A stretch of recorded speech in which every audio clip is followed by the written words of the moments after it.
విషయం. నాకు సైనిక్పురిలో అపార్ట్మెంట్ కొన్నాక అద్వైతం పూర్తిగా అర్థమైంది. కొన్ని లక్షలు ఇచ్చాం, అపార్ట్మెంట్ ఇచ్చాం, కూర్చున్నాడు కాగితాలు చూసా.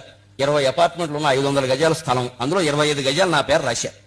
నేను వెంటనే బిల్డర్ని అడిగా, ప్రకాష్ గారు నా 25 గజాలు ఏవి అన్న. ఎక్కడ చూపిస్తామండి అన్నాడు. అందులో 20 అపార్ట్మెంట్లు కట్టాక నా 25 గజాలు నాకు ఇవ్వండి, డబ్బు తీసుకున్నారు కదా మీరు అన్నాను. ఎలా చూపిస్తామండి అంటే, ఇప్పుడు 25 గజాలు ఉన్నట్టా లేనట్టా, కాగితాల మీద ఉన్నట్టు వాస్తవంగా లేనట్టు. ఇంకా అర్థం కావాలంటే అపార్ట్మెంట్ మధ్యలో కూర్చొని నా కుర్చీ వేసుకుని ఇచ్చాం కదా, 25 లక్షలు కూర్చోవాలి కదా.